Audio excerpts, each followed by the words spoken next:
Hello everyone. This is Advising 101 using Zoom. So the first step before we look at our advisees is to go to Zoom, type in Zoom, click download, and essentially download Zoom. So once you click download Zoom, you can sign up for the software. You can use your fmarian.edu account and install Zoom. And once you do that, you should get this window here, Zoom.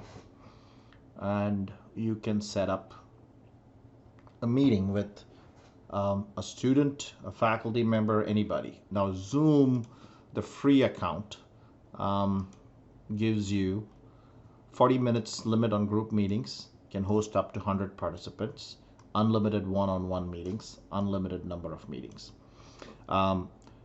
You have the $750 bonus, and you can pay $15 a month to get this pro version, which is really good.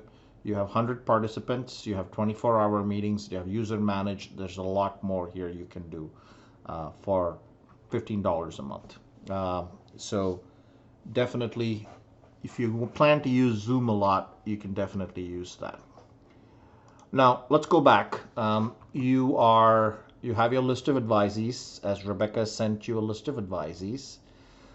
You have your advising sheet, which I advise you to email all your advisees, ask them to fill up, enter their classes using this, using their actual timeline. Timeline would be a better option than Progress. So this is Progress. This is your degree audit. There are some issues here. I would advise students to use Timeline, which pretty much shows you all the classes they have taken. And once you have all that ready, you can set up a Zoom meeting. So the Zoom meeting, you can schedule it. You can kind of go ahead and say this is for a specific person. Let's say Thomas Hughes advising meeting. You can set up a specific time. I'm setting it up at 3 o'clock today, 30 hours. I'm going to generate the meeting ID automatically. Here's the password. I'm going to go ahead and switch the video on. I can use computer audio if you know the student's going to use your computer, or you can use telephone or computer. I'm going to synchronize it to my Outlook. And here are advanced options. I can enable waiting room, and I can go ahead and schedule it. So once you schedule it, if you have Outlook in your computer, this will create this link which students can click in, use the meeting ID and password, and join the meeting. And you can send the email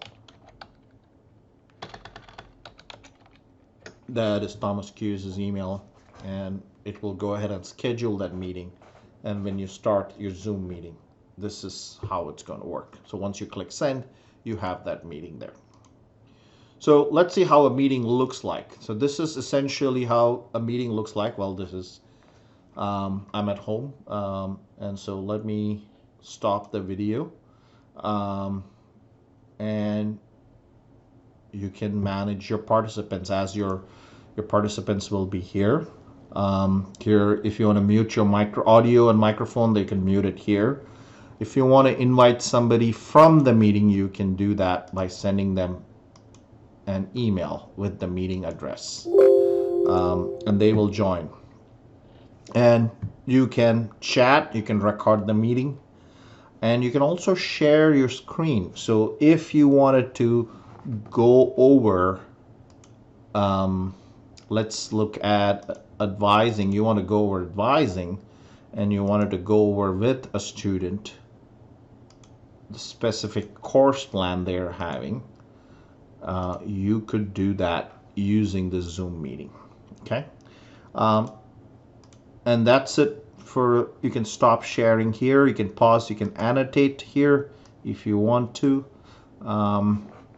There are a lot of tools here, but Here is an eraser, and you can save what you annotated. I'm going to stop sharing right now and go back here. So Zoom is definitely a useful tool. Here is an option where only one participant can share their screen at a time, or multiple. If we're going to do a huge set of with a lot of people, multiple participants can share. So Zoom works really well. I'm going to end this meeting, and there you go. Okay, so my suggestion, I'm not saying you should use Zoom or Blackboard Ultra. Pick one and stick with it. But this is a good tool to use.